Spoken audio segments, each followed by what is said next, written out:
Bonjour et bienvenue à Première Ligne, la série balado du Réseau 1 Québec. L'endroit où la voie de la recherche et la clinique se rencontrent. Je suis votre animatrice, Dr. Emma Glaser. Je n'ai aucun conflit d'intérêt à déclarer. Je suis clinicienne, chercheur et parfois aussi patiente. Bonjour, moi mon nom c'est Mathieu Fortin, je travaille pour le Hub d'innovation en médecine rurale.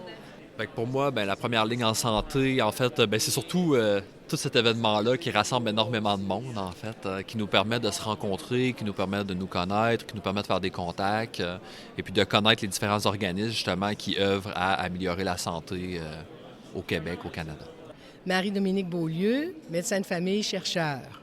Pour moi, une première ligne en santé, c'est une première ligne qui est branchée sur sa communauté. C'est aussi une première ligne qui sort seulement du réseau de la santé. Je crois vraiment aux approches, puis j'en ai beaucoup entendu parler dans le congrès, là, intersectoriel, où on mobilise tous les acteurs de la communauté. Je dois dire aussi que pour moi, une première ligne en santé, ça doit être une première ligne accessible pour la population.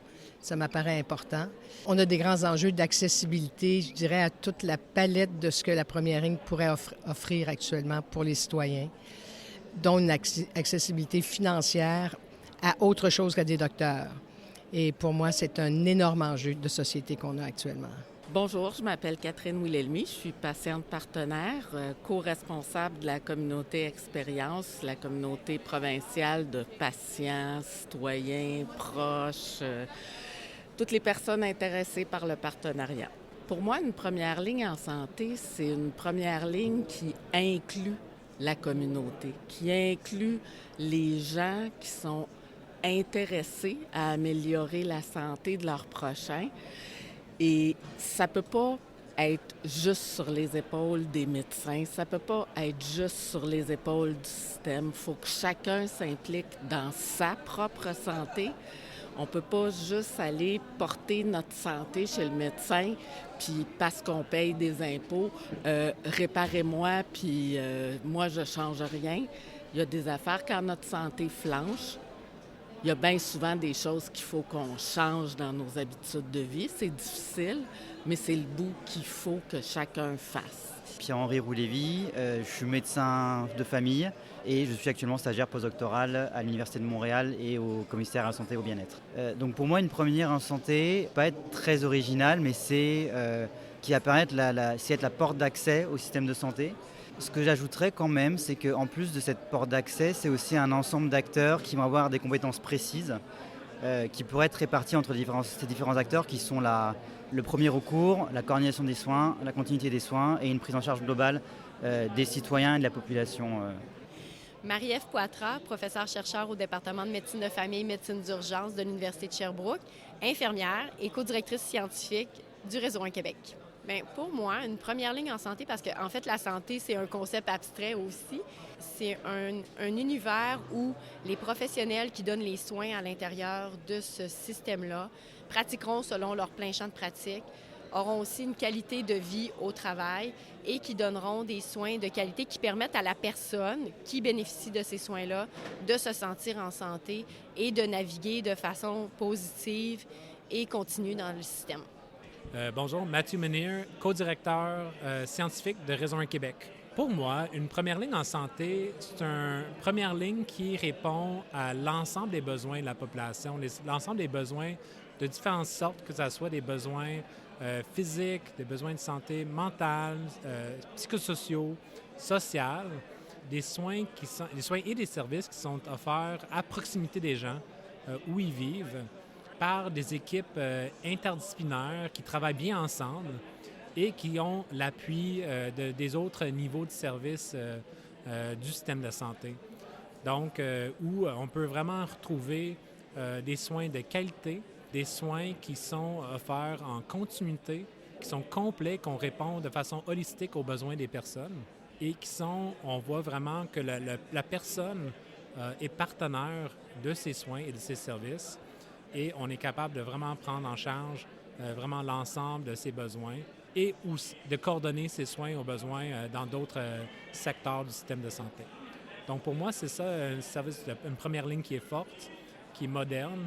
Puis je dirais aussi l'importance d'être apprenant, donc de pouvoir être continuellement en train de savoir comment on peut améliorer nos services, comment on peut améliorer nos soins, comment est-ce qu'on peut mieux faire pour la population pour justement bien répondre à l'ensemble de ces besoins-là, puis promouvoir une santé qui est vraiment durable pour la population. Nadia Sourial, professeure adjointe à l'Université de Montréal à l'École de santé publique. Pour moi, une première ligne en santé, c'est d'avoir les professionnels de la santé en santé. Donc, dans le quintuple but, on a rajouté un but sur la performance du système qui est le bien-être des prestataires de santé. Et de plus en plus, moi, dans mes recherches, je m'aperçois à quel point c'est critique qu'on travaille sur cet élément-là, pas seulement au niveau individuel, mais l'impact que ça a, le bien-être des prestataires de soins sur les coûts de santé, sur la qualité des soins, la sécurité, l'efficacité, etc. Et on voit à quel point qu'il y a une pénurie, mais on voit l'impact que ça a sur l'épuisement professionnel et le danger dans lequel ça met notre système. Donc, quand je pense à première ligne en santé, je pense vraiment en priorité à soigner nos soignants.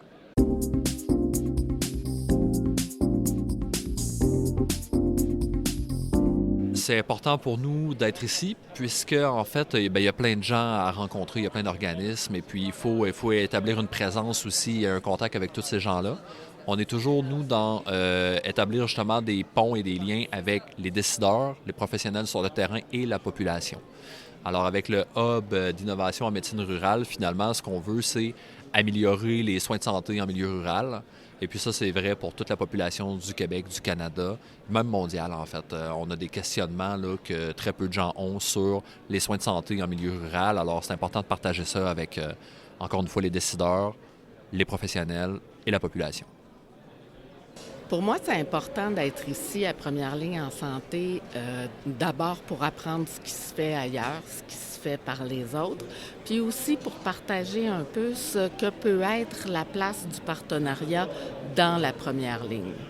Je pense que les personnes ordinaires qui ont un parcours de santé ou de santé qui flanche peuvent avoir un impact important sur les autres dans leur communauté. Je pense à des collègues patients partenaires qui sont touchés par le diabète ou d'autres maladies chroniques, qui sont devenus au fil du temps des experts de leurs conditions et qui peuvent coacher d'autres mondes qui viennent d'être diagnostiqués avec un problème de santé. Et ces gens-là peuvent sauver du temps dans le système. Ça n'a pas besoin d'être une infirmière, un médecin ou tout ça qui dit à quelqu'un « Bien, garde, ça se fait, vive avec ça, inquiète-toi pas. » Puis le pouvoir des pairs peut être drôlement intéressant.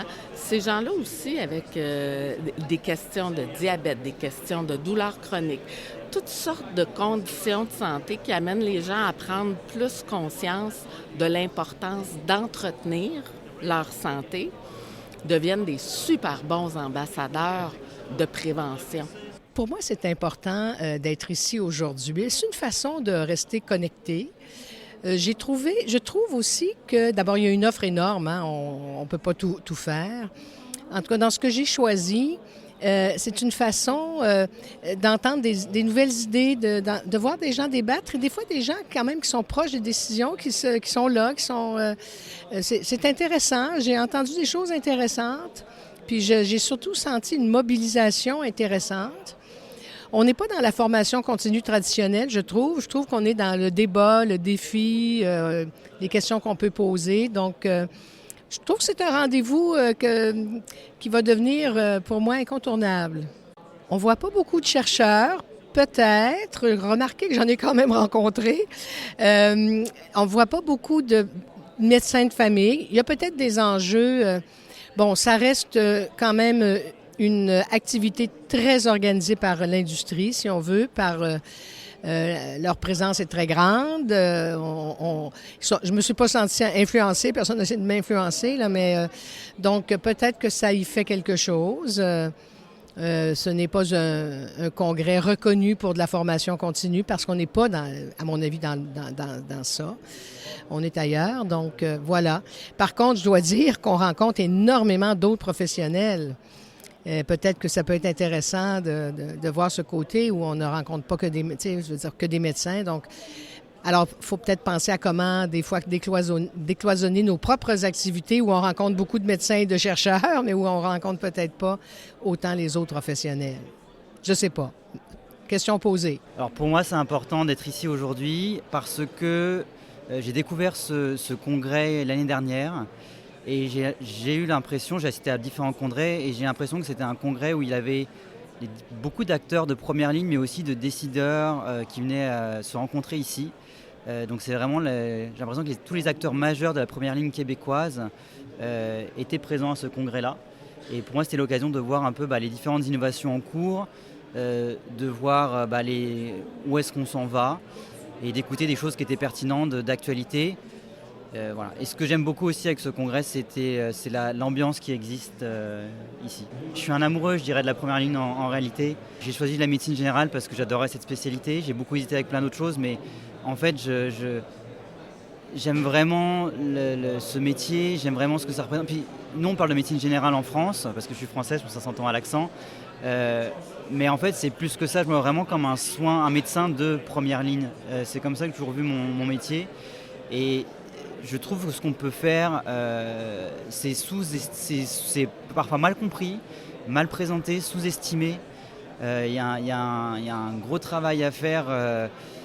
Même j'ai des proches qui sont médecins spécialistes, je pense à mes parents, je pense aussi à des amis, on ne comprend pas bien ce qu'on fait, on a toujours l'impression qu'en première ligne, quelle que soit la profession, qu'on soit un physio, qu'on soit un infirmière, qu'on soit un médecin, qu'on fait du rhume, qu'on fait nous on appelle ça en France de la bobologie. Et en fait c'est mal compris, c'est mal comprendre tout le travail qu'il y a derrière de réflexion, de prise en compte, de promotion, de prévention de la santé, de prise en compte du milieu dans lequel la personne évolue. Et ouais, je pense que d'aller dans ces congrès-là et de voir le travail là et de voir quand même qu'au moins au Québec, il y a une évolution autour de ça, sur cette vision-là, je trouve, et de remettre la première ligne comme un des secteurs indispensables, je pense que c'est important. Bien, en fait, pour moi, c'est important parce que c'est ma deuxième présence, en fait, au congrès de première ligne en santé. Et tous les acteurs du réseau, entre autres, public, sont présents. Direction de première ligne, le ministère, l'innovation, beaucoup de gestionnaires ou de personnes représentatives des établissements de santé dans les directions de première ligne ou dans les différentes directions touchées par la première ligne. Il y a également des gens de l'innovation qui sont présents. Et c'est une tribune exceptionnelle pour voir quelles sont les innovations issues du terrain, qu'est-ce que la technologie ou l'innovation issue du privé peut amener pour soutenir la première ligne. Et comme chercheur, c'est essentiel de rester attaché aux visions du milieu de la santé, à ce qui s'en vient aussi au niveau technologique. Et comme chercheur, ça nous permet de faire une vision 360 de ce qui se fait parce que, oui, on voudrait que les gestionnaires viennent à nos congrès de recherche, mais malheureusement, c'est pas toujours possible. Donc, lorsqu'on vient ici, c'est une bonne façon aussi de promouvoir les travaux issus de la recherche puis aussi de rapprocher les chercheurs du contexte clinique réel. L'importance du Réseau 1 Québec d'être présent à la première ligne, c'est que c'est un fondateur, en fait, de la recherche en soins primaires au Québec, le Réseau 1 Québec. Il fait partie de cet écosystème-là depuis plus d'une quinzaine d'années.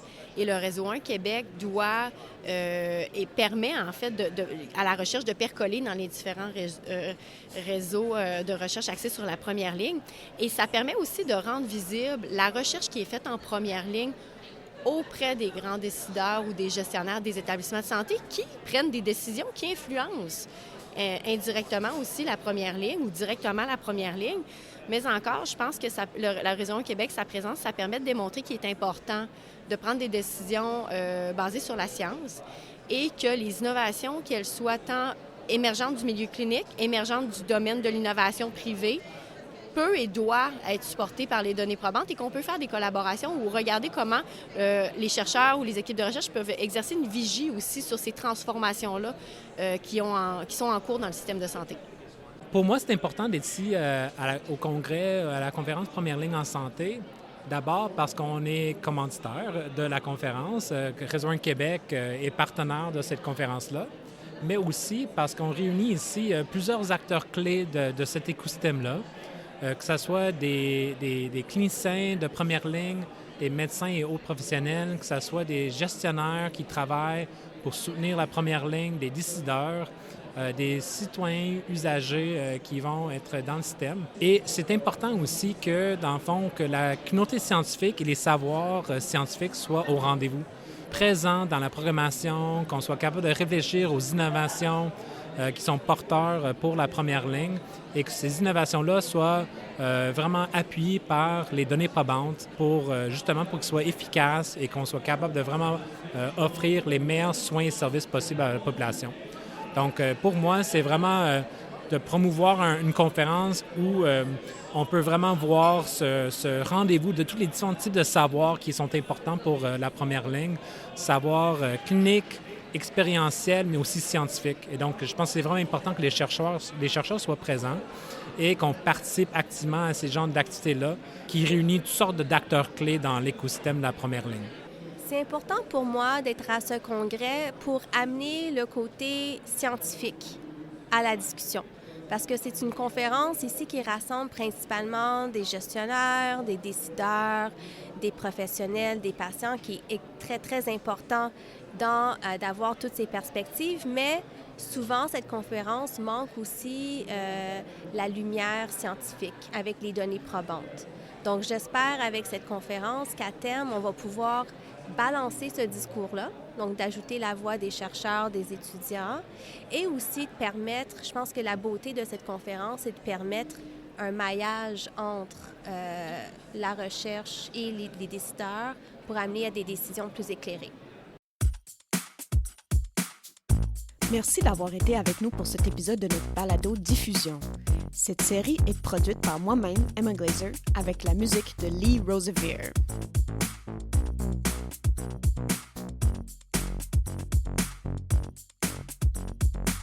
Nous sommes financés par le Réseau 1 Québec, un réseau de chercheurs, cliniciens, patients et gestionnaires qui collaborent pour produire et appliquer des connaissances visant l'amélioration des pratiques en soins et services intégrés de première ligne au Québec. Le Réseau 1 vous offre une panoplie de services, appels à projets, soutien à la recherche, webinaires et événements spéciaux et plus encore. Pour en apprendre davantage, visitez le www.réseau1quebec.ca. D'ici là, prenez soin de vous.